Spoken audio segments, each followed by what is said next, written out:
Okay, good afternoon once again, ladies and gentlemen. Welcome to the second press conference of the day. Joining us today in the main table, Coach BJ Callaghan and player Jesus Ferreira. So, you know the process. We will start with the questions. So please give the microphone to Michele. Michele Giannone from TUDN Univision. Coach, first of all, happy birthday. Thank and you. I wanted to ask you about what worries you the most about Trinidad tomorrow. And if I may, for Jesus in Spanish. Jesus, un gran partido con un triplete del partido pasado. ¿Cuál ha sido la clave? ¿Cómo te sientes en este momento? Gracias. Yeah, so when we look at Trinidad and we analyze their strengths, first we know that they're a well-coached team, a veteran experienced team, guys that have, tournament experience and Gold Cup experience, a few players that we're familiar with through, their time in the MLS. And for me, I know that they have a dynamic offensive transition for players that are very dangerous individually, and then when they get together combining, it can be a real threat. So that's something that we're going to be really aware of. Para mí estoy contento. Obviamente ser un delantero, el deber de nosotros es siempre marcar goles y contento. Creo que estoy mentalmente enfocado en lo que quiero lograr. El equipo está enfocado en lo que queremos lograr colectivamente y eso nos ayuda a estar en la misma página y trabajar juntos para lograr ese objetivo. Just a short thing. I will kindly ask you to ask the questions in English, because we don't have translation for this match. Okay. Here, please. Kyle Bonneger with ESPN. BJ, before the tournament started, how much mapping out of starting 11s occurred, kind of looking at the group stage versus deciding after each match kind of what the best fit was going to be, trying to kind of make sure that you got a look at everyone and then distributed playing time and all those factors that kind of go into that? Yeah, I think right from the beginning, the message has always been that we want to make sure that we give as many players opportunities to experience this group stage. We know with that experience, it'll only pay dividends, in the short term, but also when we look at the long term. So for me, I don't think it was specific, like, this guy's going to play then and this guy's going to play now. But it was very much, an idea of we individually planning for where each guy was, where they were coming off of minutes in their league or whether they were coming off of maybe a little bit of a break, some of the European guys. So balancing each individual's needs with the overarching vision that we want to make sure that all players, get this exposure here in the group play as we earn our way into the knockout rounds.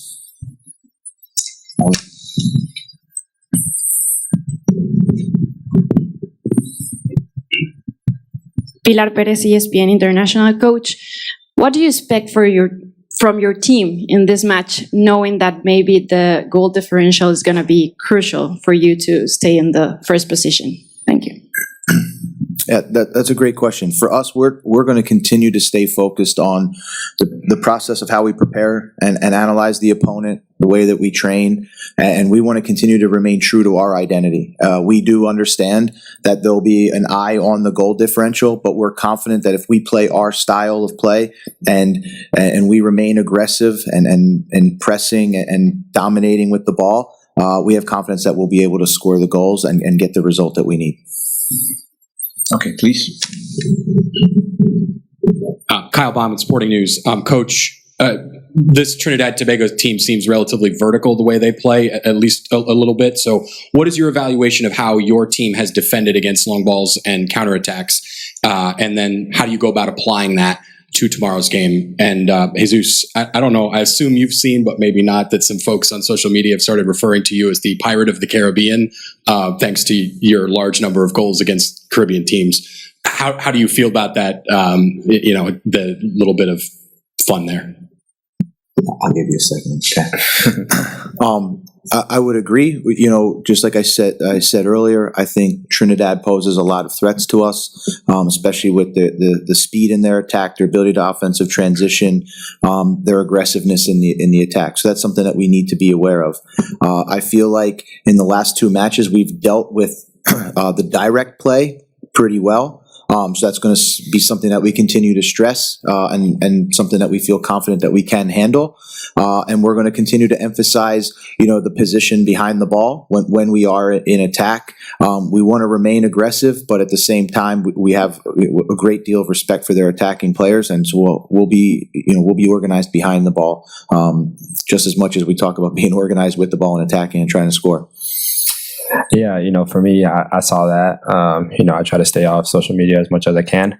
For me, as a forward, it's always just my job is to score goals, and I'm going to try to score goals with whoever's in front of us. I've scored a lot of goals against Caribbean teams, and so, like I said, my job is to score goals, and I'm going to do that no matter who's in front of us. Coach, my name is Jean Philippe from the Voice of America. The way we're looking at Group A, in which there is no team that can pretend that they are qualified, except everybody has to it tomorrow. How the US with 4 points and Jamaica with 4 points? How are you looking at that game since you both playing a different team to make it to the quarterfinal? Yeah. So for us, we're gonna remain focused on our match. Trying to perform the best that we can, obviously trying to get the result. We'll clearly have, a group of people that are watching the other game to give us updates as needed if it comes to that. So we'll be prepared to keep one eye on the other matches that occurs. But for us, in terms of what we're messaging with the staff all the way through our players, is that we want to be ourselves. We want to play to our identity, and we feel confident that if we're able to do that, the result will take care of itself. The result that we need will take care of itself, and we'll earn our way into the knockout round. Okay, Coach, here again. Can you give us an update on Jordan and Alan? We've seen Jordan working separately, but we haven't seen Alan in 2 days. If he cannot go tomorrow, what's his status for the rest of the Gold Cup? And if you have to sub him, what type of players would you look to bring in? Thank you. Yeah, so Jordan is still sort of working his way back into team training. He has not trained with the team. But we're the same message is that he's dealing with the knee irritation, and we're progressively moving along and seeing how he responds. But he has not rejoined team training. Alan has a hamstring strain. Again, he's not at team training participating either.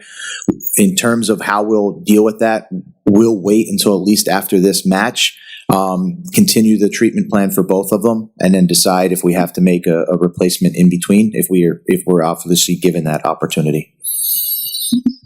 Do we have any extra question here in the auditorium? Nope. So let's go to online question. I have a question for Andrew Jones, please. Thank you very much. Happy birthday again to you, BJ, with that. And Jesus, congratulations on the MLS All-Star appearance. Coach, I just wanted to ask you about Miles Robinson's status, if he's still a game time decision possibly for tomorrow. And for Jesus, what do you think about Coach's tattoos in terms of his tattoo designs and how, right with your tattoos right there? Thank you. Well, thanks for the birthday wishes. Appreciate that. In terms of Miles Robinson, he's returned to full team training and is available for selection tomorrow.